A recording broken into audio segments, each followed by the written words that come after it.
Okay, so my name is Andrzej Rybczak, and I will be talking about controlling monadic effects with type classes. So a little bit of motivation, and first, and what we are actually trying to achieve. So generally, when looking at Haskell function signatures. Sorry, I think your mic is not on. Hello. Oh, yeah. Okay. Okay, so generally, when looking at Haskell function signatures, they usually give us some information about what a function can or can't do, right? So if you take a look at these examples, if you have a function const, which is parametrically polymorphic, takes an A and B and returns an A, we know that it returns the first argument and ignores the second, assuming that the function is total, of course.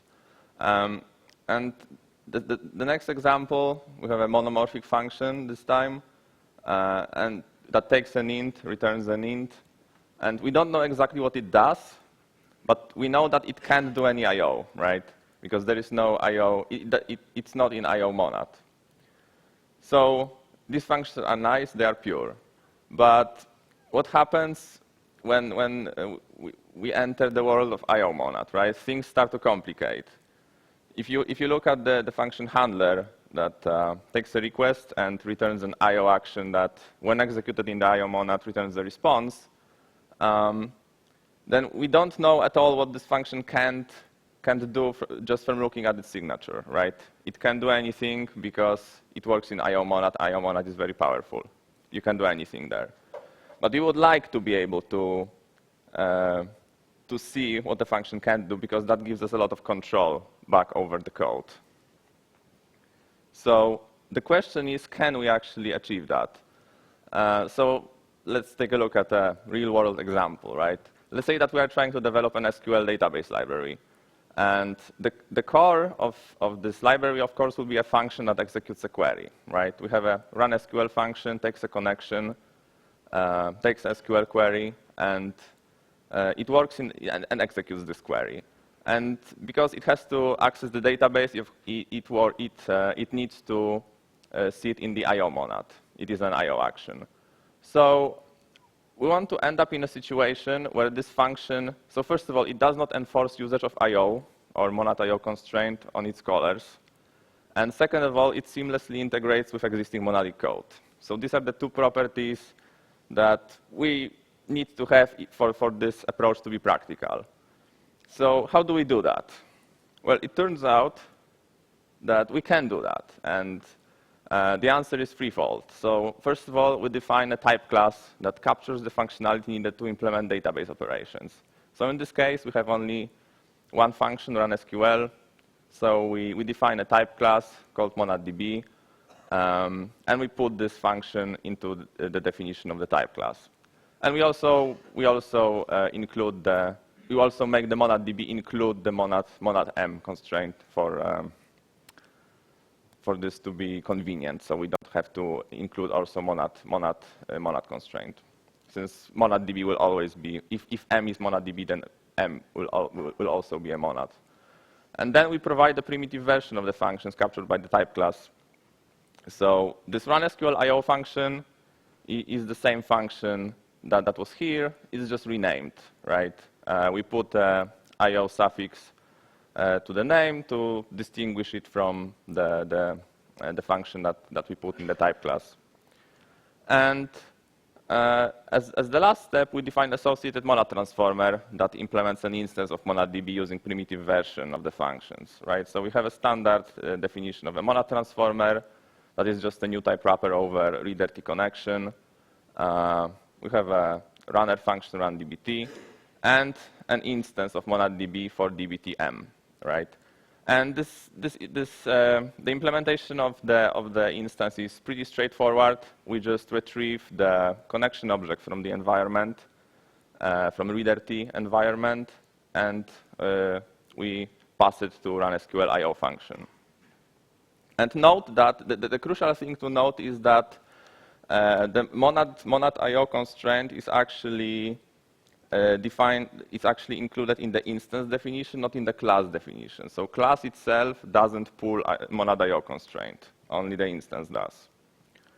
So now if we write monadic code in the following manner, that we make it polymorphic, we make the monad polymorphic, and we give it a class constraint monaddb.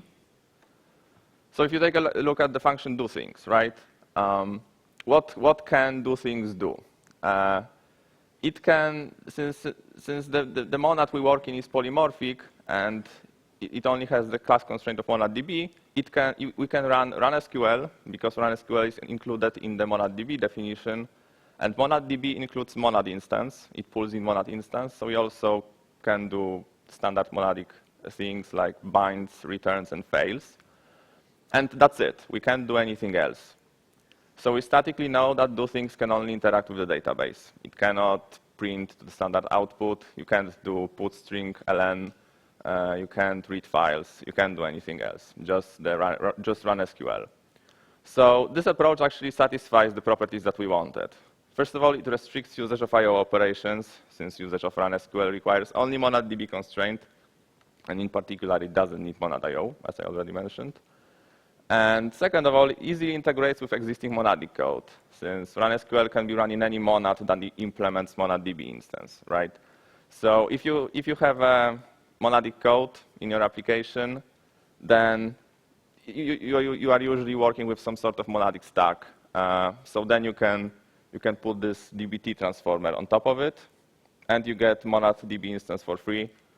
And if you do not wish to use dbt, you can implement monaddb instance yourself, since we have this primitive versions of the function, right? Run SQL I/O. So, and you can very easily implement the monaddb instance yourself if you wish to.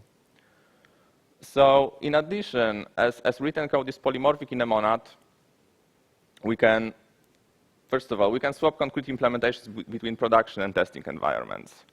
So, well, maybe for monaddb type class, you wouldn't want to do that, because you would have to implement some sort of SQL query parser, probably, if you would want to mock the database environment for tests. But if you consider, for example, that you capture in the type class the action of getting time from the system, right? So in production, in the usual environment, you simply get the time from the system time, or you can get it from some other source if you wish to. But in test, maybe you usually wouldn't want your tests to rely on the current time, right? So in this case, you would just make this implementation return be a constant function. So return an epoch or whatever constant time you wish. Second of all, we can flatten deep transformer stack for performance boost if necessary. So if you are working with a transformer stack, it is a known problem that if the stack becomes too deep, then during each bind you do a lot of wrapping and unwrapping, and it may cause performance problems. So if this becomes an actual problem, like if you profile and then you realize that it is a serious problem, then you can provide a custom implementation for your monad. You flatten the stack, and you implement all the instances yourself. Like if you have 5 stacks that are simply new type wrappers over reader T or state T, then you can flatten them to one state T and implement the instances, and that will work fine. And the last thing is that we can swap out monad transformers for effect handlers altogether, if or when the time time comes, right? So there is a lot of research involved in making Haskell use effect handlers instead of monad transformers. But they are not practical to use if it comes to interaction with I/O. They work okay if you restrict yourself to pure effect handlers. But as long as you try to interact with I/O, then things become awkward. So currently, I wouldn't call effect handlers practical, but they might be one day, right? And because you do not rely on any concrete implementation, because your code is polymorphic in a monad, then you can swap out the the concrete implementation, and you will be set, right? There will be no need to change any other code apart from the edge where you actually have the concrete monad. Of course, this approach is not, we are not done, right? There are issues that arise from structuring code in this way. So the first thing is that there is a performance loss if polymorphic code is not specialized at the call site. This is actually solvable by annotating functions polymorphic in a monad with unlineable pragma, like this. So what unlineable pragma does, it tells GHC to export the right-hand side of the definition as is into the interface file. And then, when in another module, you call this function, and M is a known type, then GHC is encouraged to generate a specialized version of this function and optimize it, right? Get rid of the dictionary passing and inline the monadic binds and whatnot. So that was one thing. The second thing that is a little bit more problematic is, well, it is a well-known problem, is that having n-type classes seem to require us to write n-square instances and either make independent libraries know about each other or use orphan instances for that. Now, that is solvable by writing generic overlappable type class instances using monad trans. So if you have this monadDB function, monadDB class definition, then you can write an overlappable instance that is generic in the transformer, right? That monadDB instance that works for any T, where T is a monad transformer. And you simply lift the run SQL function. And if you do that, then GHC will auto-derive monadDB instance for any transformer stack that contains DBT. Because by default, if you have only this instance, then you will get monadDB only if DBT is on the top of the stack, right? But with this instance, if you have DBT in the middle, then GHC will auto-derive, will auto-lift basically for you. You will not have to do any lifting. Now, there are overlapping instances are not very liked by some people, generally because the main issue is that if you combine overlapping instances with orphan instances, then things may break horribly. But if you refrain yourself from using orphan instances, then the only thing that overlapping instances may cause is the only inconvenience actually that they may cause is slightly confusing error messages, because the way they are so let's assume that you have a monad that fits this template Tm, but where T is actually not a monad transformer. You can have a free monad that satisfies this template.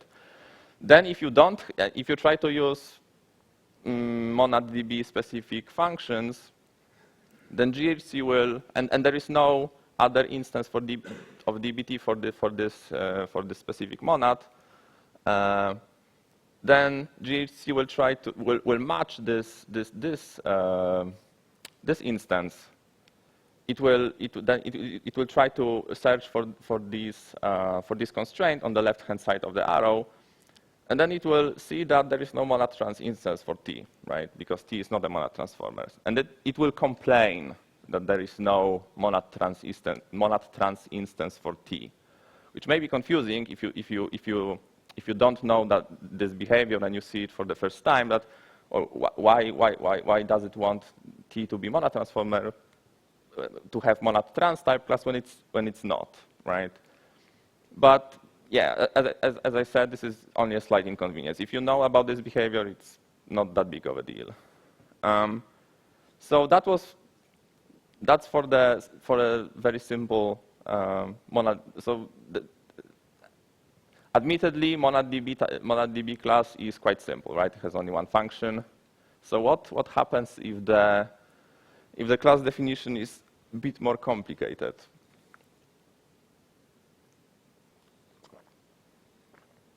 So let's say that you wish to add a function with new connection that takes a monadic action and executes it in a in a new connection context. You would want to use use this function, for example, when you are spawning a new thread, right? Usually you wouldn't want your connection to be shared between two threads. That may cause some subtle issues. So you want to have this function. It looks like a useful function to have. So now you try to define MonadDB instance, generic MonadDB instance for any transformer, for any transformed monad, and we hit a roadblock, right? How do we define with new connection for this TM? Because we want to use underlying with new connection in the underlying monad to define with new connection in the transformed monad. But action, the argument we pass has type TMA. So we need, first of all, we need the function that transforms this TMA into the underlying monad. But it needs to capture the state of the transformer. So we call this state of the transformer STTA. It is parameterized in the transformer, right? So STTA is a state of the transformer T, and we need to capture it, and then thread this through the underlying with new connection. And then in the end, we need to do the reverse operation. We need to take this action in M along with the captured state and restore the outermost layer T and along with the state of the transformer. So can we do that? Well, actually we can. We can use monad trans control class from monad control package, which does exactly that. So yeah, the monad trans control class definition can be slightly intimidating at first. It is an extension of monad trans, essentially. It has an associated type that represents the state of the transformer. It has the lift with type class, lift with function, which is an extension of lift. So note that if you ignore this runt parameter, then you have MA to TMA, right? This is exactly the signature of the lift function from monad trans.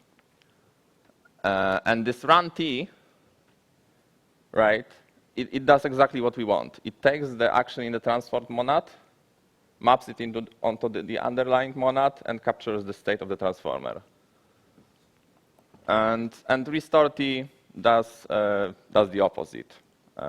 It restores the state along with the transformer layer. So now, with having that power, we can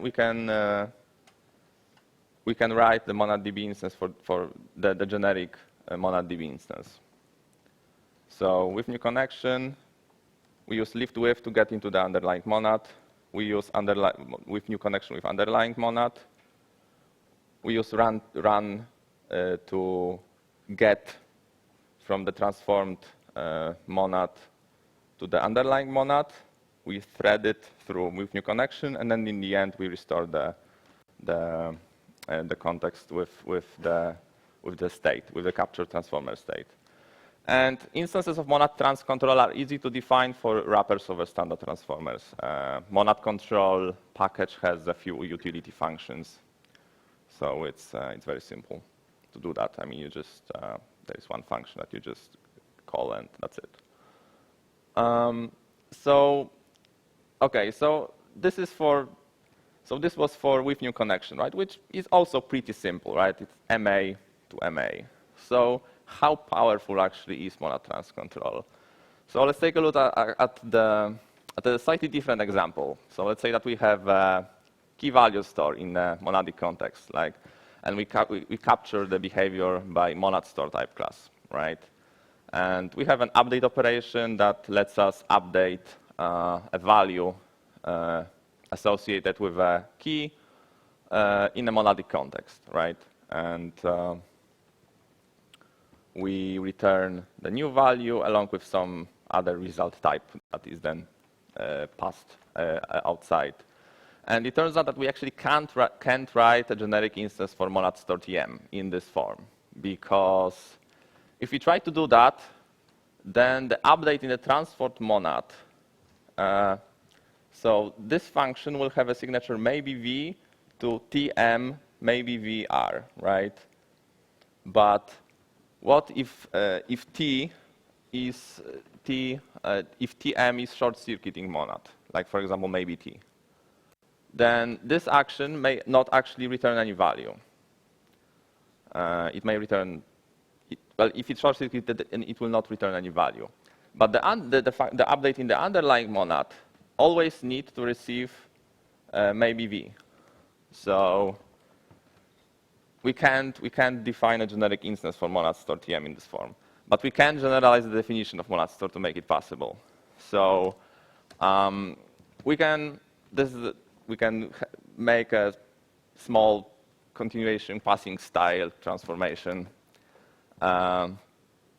Basically, instead of returning maybe v and r, of requiring the function to return maybe v and r, we supply a continuation that takes maybe v and r and returns just an r, right? And then we thread it through all the layers outside. And so this definition, actually, it looks quite horrible, right? I mean, the implementation, right? So the way to write it, actually, is to do what Conor McBride did yesterday and use typed holes, and use the GHC mechanism and holes, right? And so the way I wrote this, I played type Tetris for a few minutes with GHC. You just insert holes, then you get the types, and then you can the types tell you what you should insert where. Well, there is some wrapping and rewrapping, right? Because we have these two layers of the inside of the higher order functions, right? So with this generic update, we can implement the update we wanted, right? It's more powerful, so we can just note that this signature is the same as the one above. So the purpose of this slide is to show that monad trans control can do a lot of work, and you can do a lot of things with it. And the last thing that it's also worth noting that STTTA doesn't mention M, right? So this STT, this associated type that represents the monad, the transformer state, it doesn't mention M. So if the transformer state depends on the underlying monad, in order to define a monad trans control instance for it, a slight trick needs to be used. So basically, you need to the transformer definition has to have another monadic parameter, which then can be used to represent the state. And then in the other instances, you just add another constraint. You require these two monads to be the same, these two type parameters to be the same. Okay, so that's it for the problems. So the summary: what can we actually take from this, right? So the first conclusion is that we can structure libraries in a way that makes it possible to easily compose functionality they provide and expose only parts of I/O they need. We need. Second of all, we can solve issues. Well, there are issues, right? But we can solve them. And in particular, we can avoid quadratic instance blowup. That used to be the main limitation of this approach. So in the end, we get a system of composable effects. And actually, there are two libraries that make use of all of the ideas presented here. The first one is HPQ types. It is a PostgreSQL database library. The second one is the log library, which is a structured logging library. And both of them are structured in the way presented here. And they are used in production. And they work, right? And we get a code, and you have functions that when you look at the signature, you can tell that it can only, for example, access the database, log messages somewhere, and generate random numbers. And that's it. And that they can't do anything else. And that gives you a lot of control over the code. So that's it. Thank you. Do you have any questions?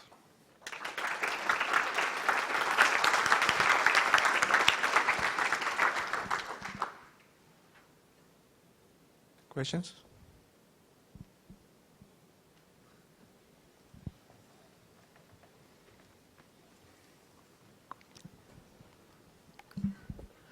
Hello. So I was just wondering, what do you think about the free monad as in comparison to the techniques with type classes that you've shown here?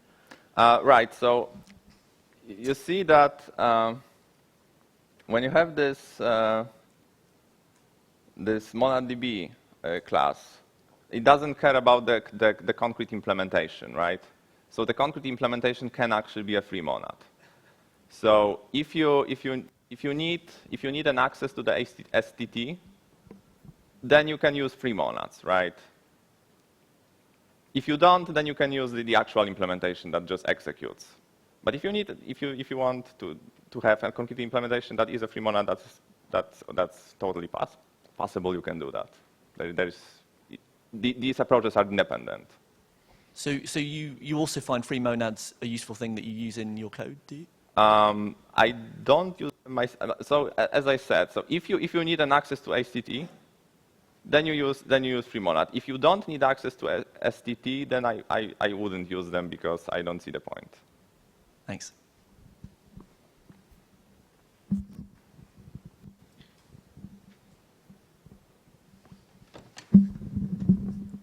So I saw that for optimization purposes you were using inlineable. Have you used fexpose all unfoldings, and does that behave the same way? Because that makes all your things inlineable, or it should do. I didn't annotate the function with unlineable. I just found recently that this can cause performance problems. I didn't experience them myself.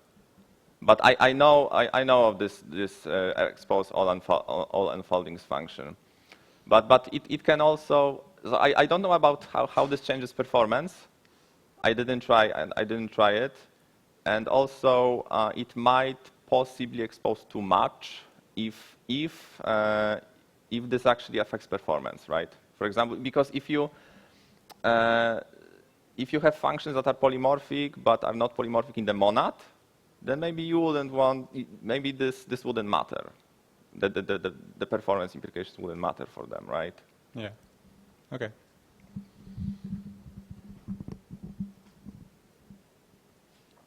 More questions? Do you use PureScript at all, and how do you find this in practice kind of compares to the PureScript effect tracking, which I think is a similar sort of idea? I don't use PureScript, okay. Sorry. No mind. No.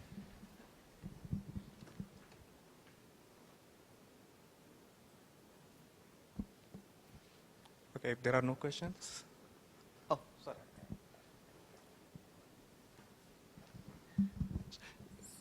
Can you say anything about when it's possible to define monad trans control instances, and are there any transformers for which it's right? So you cannot work? do that for cont_t, right? Cont_t is one example that you can't define the monad trans control for. Basically, there is no monad trans control instance for cont_t because cont_t is simply too powerful. So that's one example that I know of, and any restricted form of cont_t also wouldn't work. Like how is it called? Co-density, I think, right? For co-density also you wouldn't do that. Yeah, but I don't know of any other examples. Thank you.